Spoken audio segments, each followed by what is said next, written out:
Halo, pernah lihat virus? Oh pernah, saya dulu di laboratorium. Siapa yang pernah lihat? Tuhan lebih kecil dari virus dan lebih besar dari jagat raya. Maka berhentilah berpikir untuk mengerti siapa itu Tuhan.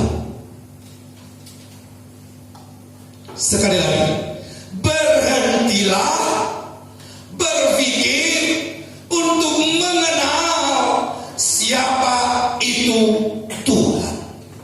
Lalu pertanyaannya, kalau begitu apa yang harus saya lakukan? Masa saya tidak usah harus mengerti Tuhan? Firman Tuhan menjelaskan kepada kita, cukuplah kasih karuniaku. Apa salah satu kasih karunia yang sudah diberikan oleh Tuhan? Firman menjadi daging dan kita bisa melihat seutuhnya dalam firman Tuhan. Itu cukup untuk menyelamatkan kita, cukup untuk membawa kita dekat kepada Tuhan, bersatu dengan Tuhan. Itu yang paling penting dulu. Tetapi siapa itu Tuhan? Jangan pernah kita berpikir bahwa kita akan mengenal Dia yang sesungguhnya. Sampai tiba nanti saatnya kita bersama-sama dengan Dia, dan tidak terbatas waktunya, tidak akan terbatas waktunya untuk kita bisa mempelajari, melihat betapa agung dan mulianya Tuhan itu. Ada banyak cerita dalam Alkitab yang membuat kita seolah-olah berpikir, loh ini kok seperti ini. Contohnya adalah Yefta. Anda bisa membayangkan bagaimana anak yang dia kasihi, satu-satunya putrinya, harus dipersembahkan kepada Tuhan. Tentunya lalu logika kita berpikir, wah kalau aku jadi Tuhan ya itu kan sudah apa, saya buat seperti Abraham ketika mau dipersembahkan, Yefta stop. Ini Tuhan kok diam saja ya? Bahkan itu anaknya jadi dipersembahkan. Lalu ada orang mengatakan Tuhan itu kejam.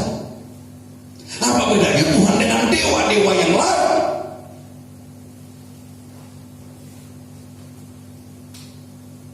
Lalu di lain pihak kita melihat bagaimana Tuhan membiarkan Uza. Ngerti Uza? Jadi waktu Daud membawa tabut perjanjian itu, lalu ditarik oleh lembu, ditarik oleh lembu, dan tabut perjanjian itu miring mau jatuh. Tuhan katakan sebelumnya dalam firman Tuhan, dan semua dalam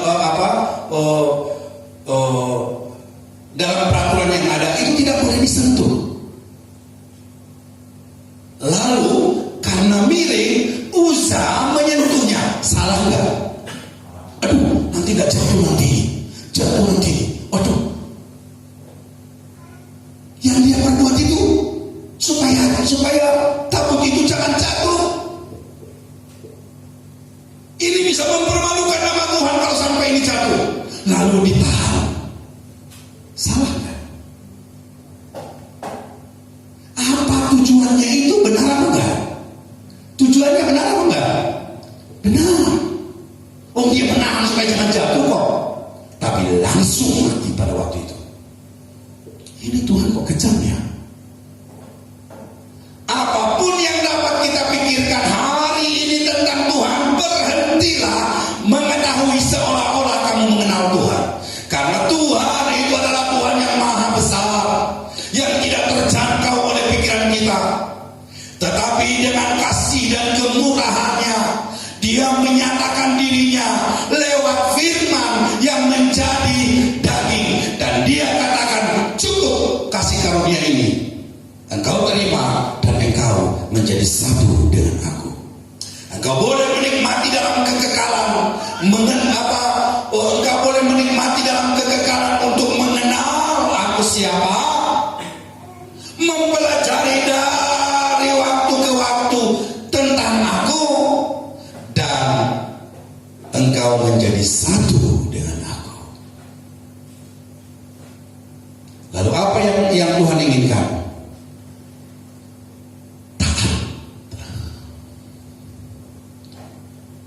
Uza berpikir bahwa dia melakukan yang benar, tetapi tidak taat. Lalu kalau diselidiki nanti,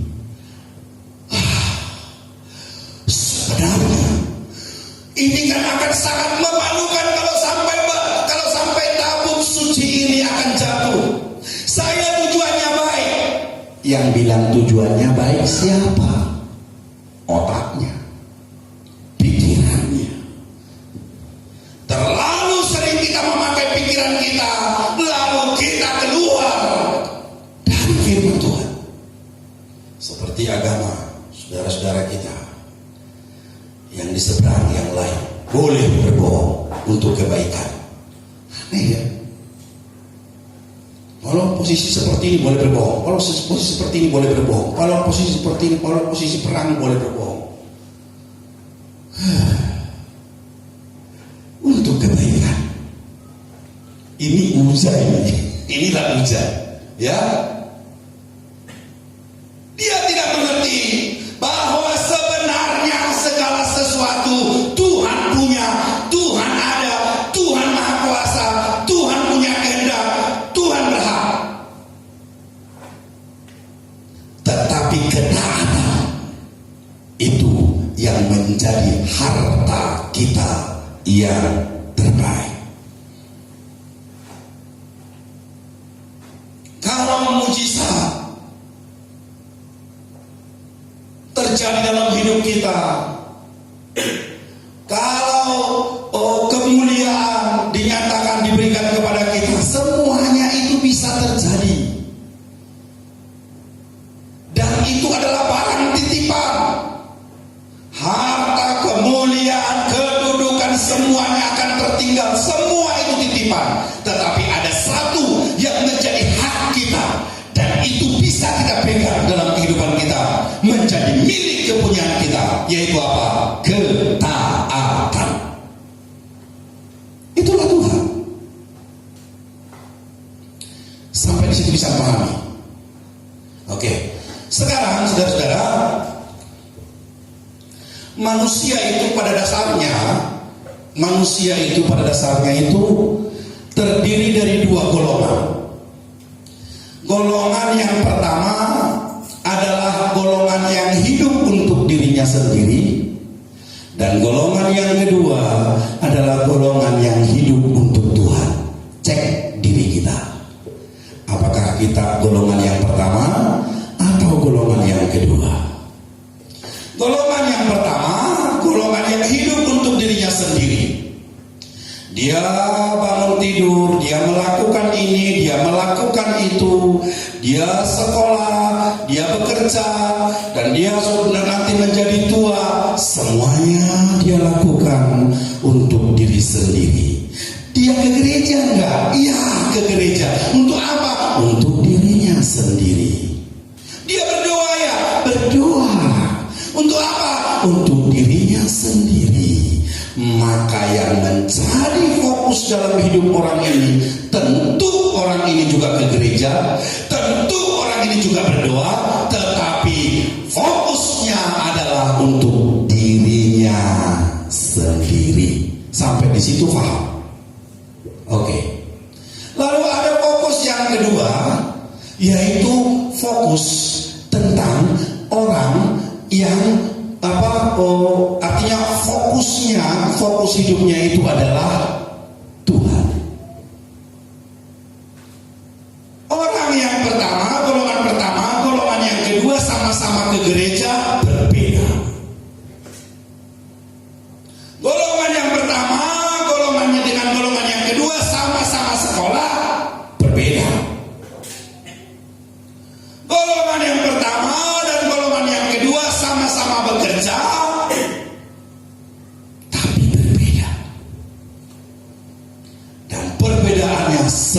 langit dan bumi.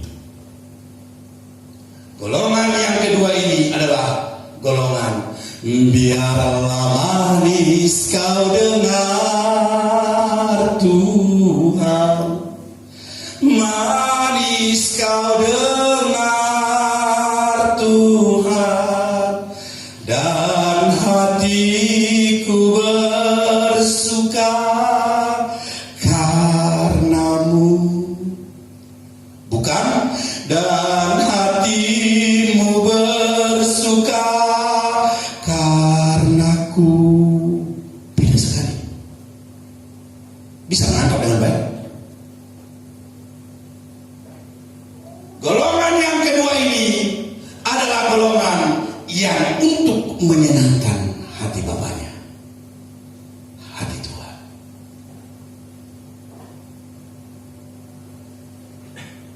Ini anak saya tahu tangannya sakit, dia apa? Tapi dilihat bapaknya ini masih banyak pekerjaan untuk menyenangkan hati bapaknya, sampai larut malam dia ngangkati batu bata. Saya tersentuh. Beda sekali. Apa saya tidak mampu untuk membilang orang, inilah 10.000, 15.000, kaki ini mampu. Tetapi sebanyak apapun uang yang diberikan, jauh lebih baik apa yang dia kerjakan. Dan saya tahu tangannya sakit. Nah, kita tahu apa yang kita kerjakan, kita mengerti bahwa yang menentukannya nanti adalah tujuan dari kita melakukannya. Oke? Golongan orang yang kedua punya tujuan menyenangkan hati Tuhan. Maka fokus dari semuanya adalah Tuhan. Kalau dia bekerja, itu pasti bekerja. Nanti bagaimana? Apa yang Tuhan, apa yang kerajaan surga dapatkan dari pekerjaan ini? Kalau dia sekolah, pikirannya hanya fokus ke sana. Untuk pekerjaan Tuhan nanti bagaimana? Kalau dia melakukan ini dan itu, untuk ini, untuk apa? Untuk semuanya nanti pada akhirnya untuk kemuliaan Tuhan. Pikirannya, fokusnya ke sana, Beda dengan golongan pertama. Dia memang berdoa, dia memang ibadah, dia memang memberi, dia memang mengasihi orang, membagi-bagi, dia melakukan segala sesuatu, tapi fokusnya kepada diri sendiri. Dua-duanya sama, tetapi itu jalannya sangat berbeda. Nah, kalau memang dua hal ini sudah kita pahami, maka saya akan memberitahukan sesuatu, saudara. Golongan yang pertama inilah yang sangat-sangat rentan untuk ditunggangi oleh iblis. Golongan yang kedua, hampir-hampir dia tidak punya tempat. Tapi golongan yang pertama ini, dia akan mengatakan, kemana? Ke gereja. Oh ya, ke gereja saja. Gereja itu bagus untukmu. Kamu berdoa, ya berdoa saja. Berdoa itu bagus untukmu. Dan ini langsung ditunggangi. Lalu semua pusat dari semua kehidupannya, dari lahir sampai mati, semuanya untukku, untuk diriku sendiri. Nah, orang seperti ini tidak akan bisa menembus batas. Dia hanya bentok di batas. Paling nanti pada akhirnya, aman di tangan Yesus, aman pelukannya. Kita bersyukur bahwa selagi masih dia hidup, dia adalah orang yang sungguh-sungguh. Dia beribadah, dia selalu beribadah, dan dia melakukan ini dan itu, melakukan amal ini dan itu, membantu pekerjaan, membantu pembangunan gereja, melakukan ini dan itu. Lalu apa yang terjadi? Fokusnya untuk dirinya sendiri. Saya bisa membantu gereja, membantu pembangunan gereja, lalu nanti apa yang terjadi di kemudian hari. Saya ingin yang pertama nama saya yang harus dicatat di situ. Yang kedua, orang-orang mengerti bahwa saya menyumbang. Dan Tuhan katakan kemuliaan itu upahmu sudah kau dapatkan dari situ.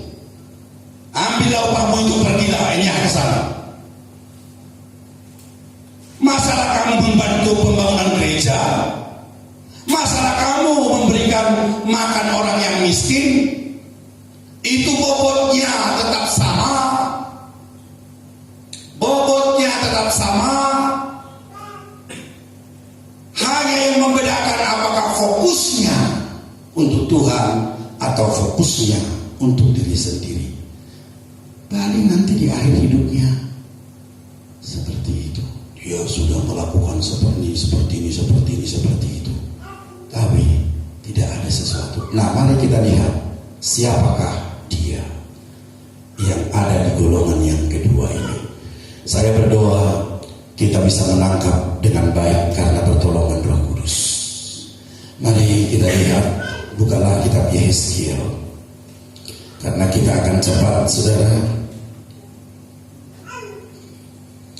Yehezkiel pasal yang ke-11 ayat yang ke-19 dan ayat yang ke-20.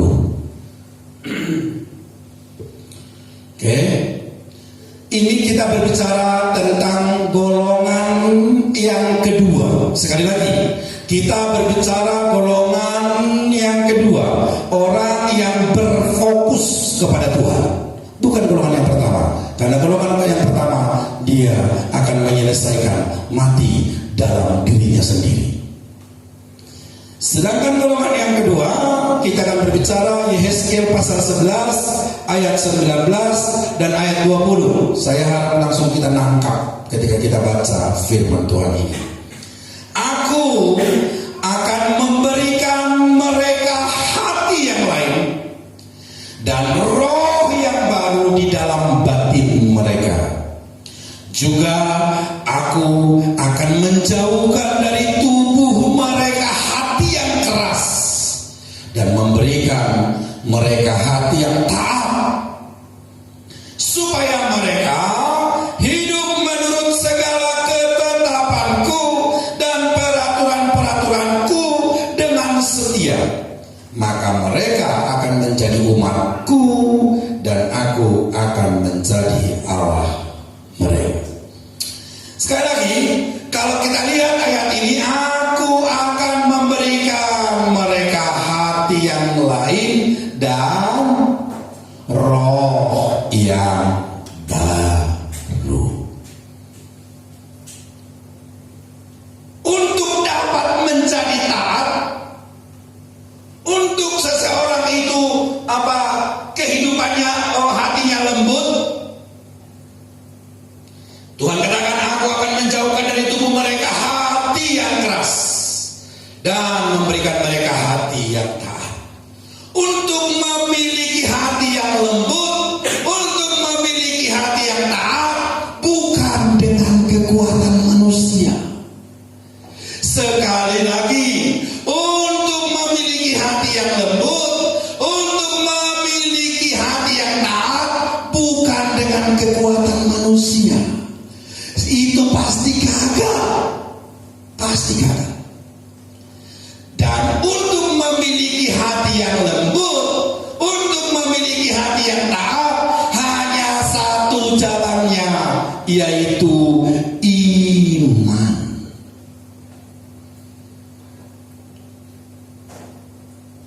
Wah, orangnya baik ya. Baik bagaimana? Ketika bisa diselidiki, ternyata ini cuma baik dari Hong Kong. Kenapa, Meli? Hong Kong itu jangan main-main. Itu sama dengan Korea. Rajanya drama. Wah. Kita bukan drama ini, bukan. Ya. Oke. Saudara dengar baik-baik. memiliki hati yang taat, memiliki hati yang lembut hanya bisa diterima dengan iman. Mari sama-sama kita katakan, memiliki hati yang taat, memiliki hati yang lembut hanya bisa diterima melalui iman. Camkan ini baik-baik. Tidak pernah Alkitab mencatat hendaklah engkau berbuat baik dan hatimu nanti akan kamu akan memperoleh hati yang taat. Tidak. Hanya bisa diterima dengan iman. Nah, bagaimana terjadinya? Pada waktu itu iblis tahu bahwa ada yang sensitif dalam kehidupan manusia yang diciptakan ini. Ketika dia belajar, karena dia akan menghancurkan pekerjaan Tuhan, maka dia belajar Adam, ciptaan ini, Adam dan Hawa. Ternyata yang sensitif adalah ego sentris. Oleh karena itu dia mengatakan, ya enak ya semua makanan ini, ya enak, semua boleh kami makan, tapi yang di tengah itu nggak boleh. Di sini egosentrisnya ditaklukkan. Bagaimana mungkin? Tidak mungkin kamu mati. Coba aja makan. Pada waktu kamu makannya mati, nggak mungkin. Coba aja makan. Tetapi kamu akan menjadi seperti Allah, tahu yang baik dan yang buruk. Egonya langsung sama seperti Allah. Ego ini yang terus menerus bergelinding dalam hatinya, pikirannya terus menerus seperti itu. Lalu tanpa pikir lagi, hentikan pikiran, hentikan ketaatan, hentikan apa itu, maka habis ditunggangi. Satu perkara itu membuat si iblis bisa masuk ke dalam orang ini, ke dalam kehidupan orang ini. Sebenarnya iblis tidak punya hak, betul kan? Mana haknya iblis untuk manusia itu? Kalau Tuhan punya hak, karena itu adalah milik kepunyaan Tuhan, Tuhan yang menciptakan. Tapi iblis kan tidak ada, dia kan di luar. Dia nggak ada punya hak untuk ini, untuk orang ini yang diciptakan ini. Tetapi iblis itu adalah pencuri. Dia melakukan satu siasat untuk menghancurkan pekerjaan Tuhan yang mulia dan ajaib itu, yang jauh melebihi pikiran dari malaikat-malaikat itu. Lalu disentuhlah yang sensitif itu, yaitu ego. Dan mulai dari saat itu, satu persatu ditunjukkan, satu persatu diberikan. Mulai dimasukkan sampah-sampah, bodongan, Tio yang kamu pilih-pilih itu, putihan, kaleng, rosok, dimasukkan semua dalam pikirannya manusia itu. Si iblis itu kerjanya melakukan seperti itu. Tapi saya suka dengan seorang hamba Tuhan mengatakan, pada waktu iblis itu mulai memasukkan sampah-sampah itu, bakar. Loh, caranya bakar apa? Caranya membakar adalah Roh Kudus. Lalu bagaimana? Nah, lalu bagaimana? Caranya Roh Kudus itu membakar. Roh Kudus itu yang mana ini? Itulah kelengkapan yang Tuhan lakukan dengan cara yang ajaib. Roh itu diberikan ke hati kita, ke hati nurani kita. Roh itu tinggal bersama-sama dengan kita. Dan roh itu, kalau roh ini dibangkitkan, maka itu akan membakar. Jadi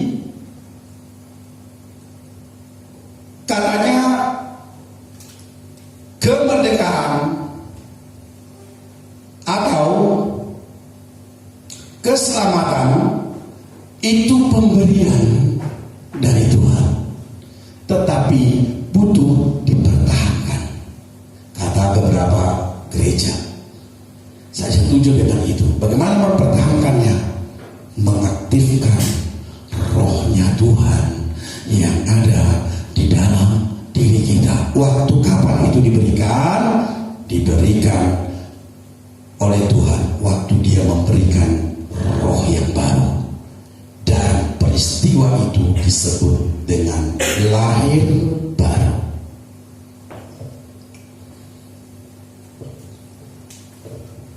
Perhatikan tadi ayat yang tadi. Lihat ayat yang tadi, perhatikan. Anda bisa menangkap sesuatu dari sana? Aku akan memberikan mereka hati yang lain. Hati yang lain. Bukan hati yang baru ya. Hati yang apa itu? Hati yang lain. Dan roh yang lain. Betul? Nah, beda gak? Roh yang baru lalu yang membuat hati menjadi lain. Dan roh yang baru ini adalah roh Bapa sendiri. Roh Tuhan Yesus sendiri. Dan itu diberikan bukan dengan usaha kita, tetapi itu murni kasih karunia yang kita terima lewat iman. Ketika kita menerima Tuhan Yesus sebagai Tuhan dan Juru Selamat kita pribadi, dicurahkan rohnya kepada kita, maka itulah disebut dengan peristiwa lahir baru. Dan orang sering sekali dan hampir semua saya lihat ketika mereka bertemu dengan ini, menerima Roh Kudus ini, preman sekalipun pasti nangis, pasti hancur rasanya kehidupannya. Mungkin Anda bertanya, ini saya sudah lahir baru apa belum ya?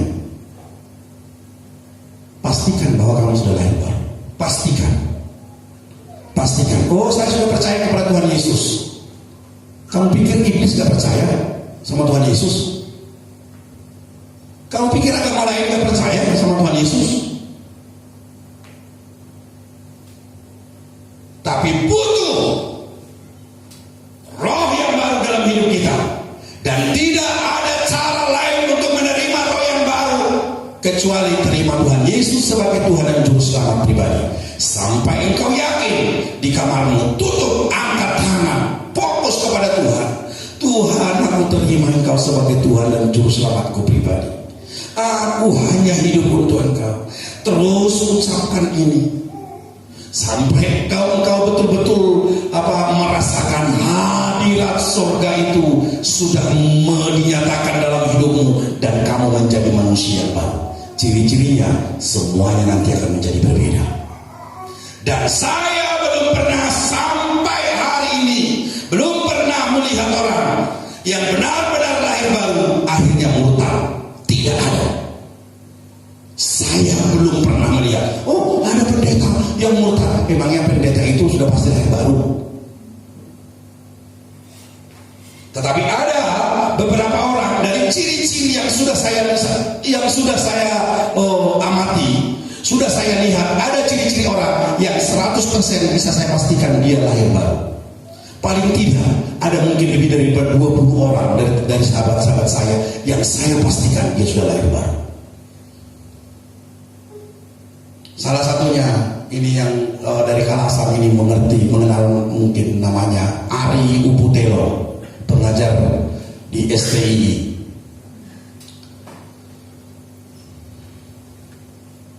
Itu teman dekat saya dulu. Nah, apa yang saya lihat, apa yang saya perhatikan di sana itu, tidak ada satu orang pun dari semua orang itu lemah, ya, dirundung masalah, ya, diterpa badai, ya.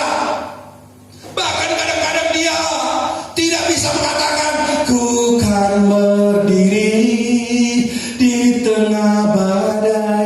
Jangankan berdiri, duduk aja gak kuat. Lalu bagaimana nyanyiannya? Aku kan tidur di tengah badai. Terkadang begitu banyak masalah yang No way. Seluruh kekuatan dunia ini menggoncang sekalipun, saya belum pernah melihat orang yang lahir baru akhirnya meninggalkan Tuhan dan murtad. Belum.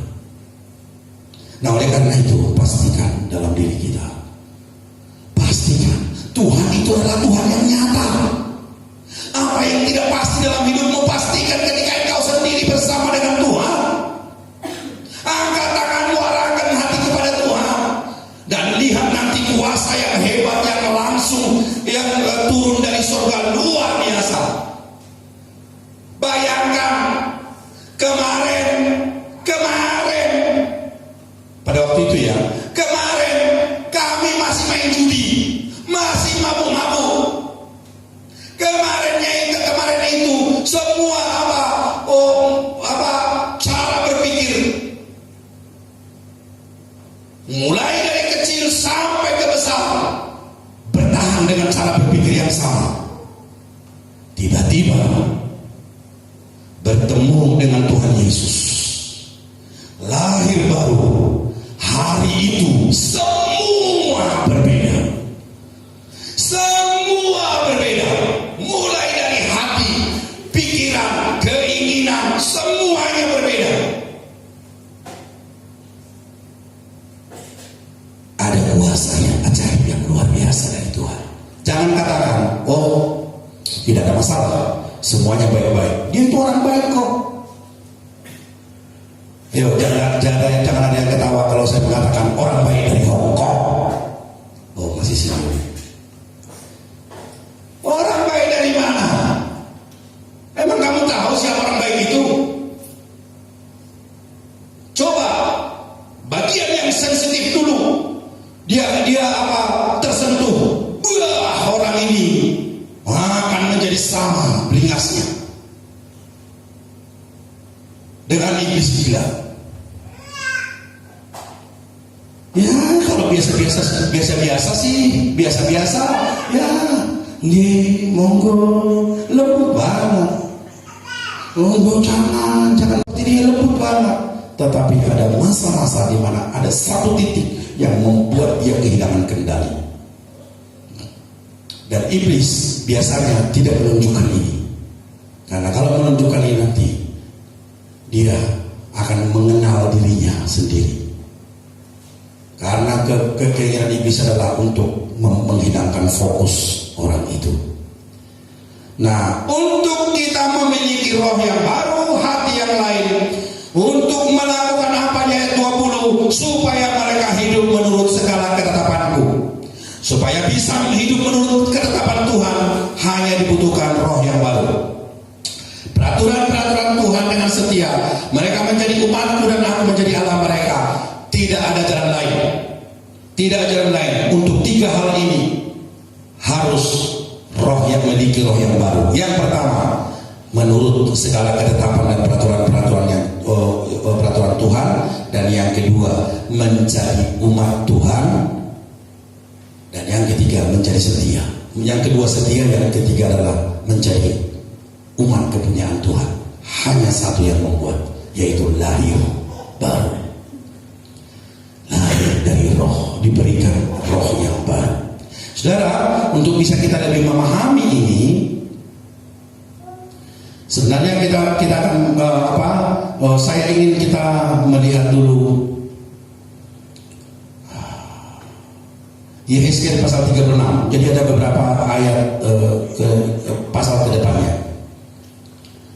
Sebenarnya ini mulai ayat 26 sampai ayat 38 saya ingin kita memperhatikan, baca dengan teliti. Saya sangat suka ini.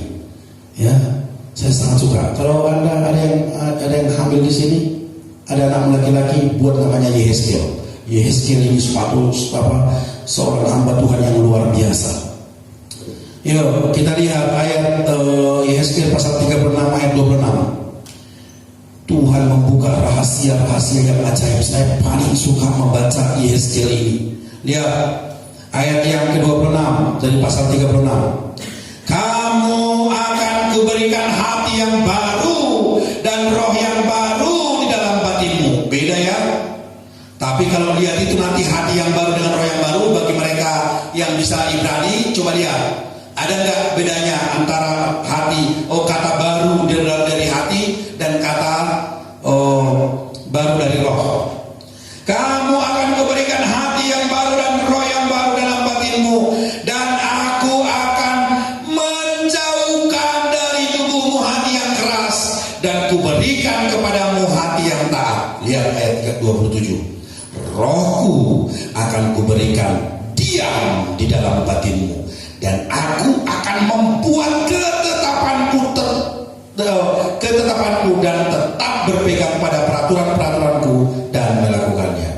Dan kamu akan diam dalam negeri yang telah kuberikan kepada nenek moyangmu, dan kamu akan menjadi umatku, dan aku akan menjadi Allahmu. Jadi seperti terulang lagi. Tapi kalau kita lihat mulai dari ayat 26 sampai dengan ayat 38, siapapun yang memiliki roh ini, dia memiliki banyak hal. Yang pertama, dia akan menjadi umat Allah. Dia akan diberkati oleh Tuhan. Dia akan memiliki kemampuan untuk melakukan sesuatu untuk menyenangkan hati Tuhan, menyenangkanmu, senangkanmu, gitu ya. Oke, jadi kalau kamu mencatat, maka catatlah sampai ayat 26 sampai ayat 38. Saya ingin dibaca ini di rumah ya. Dibaca, diteliti, diulangi. Nah, sebagaimana tadi yang sudah saya sampaikan, bahwa untuk mengembalikan yang sudah dicuri oleh iblis itu, maka Tuhan sendiri berinisiatif untuk turun. Firman menjadi daging, dan kita kenal Yesus Kristus sebagai Yesus Kristus. Dan ketika Tuhan Yesus Kristus lahir, melayani, mati, bangkit, naik ke surga, berikan Roh Kudus, lengkap semuanya. Kita tinggal menerima dengan iman apa yang dilakukan oleh Tuhan Yesus Kristus itu. Maka ada 3 ciri dari orang yang fokusnya kepada Tuhan, yang lahir baru, yang fokusnya, atau golongan kedua tadi, yang fokusnya kepada Tuhan. Yang pertama, ini ayat ini sangat sering kita lihat, kita dengar mulai dari kita kecil. Matius 6 ayat 33, ini selalu kita dengar. Tetapi carilah dahulu kerajaan Allah dan kebenarannya, maka semuanya itu akan ditambahkan kepadamu. Carilah dahulu kerajaan Allah dan kebenarannya. Karena kalau kita mencari kerajaan Allah dan kebenarannya, semuanya akan ditambahkan. Dan ciri yang kedua dari orang yang lahir baru, Matius 22 ayat 37.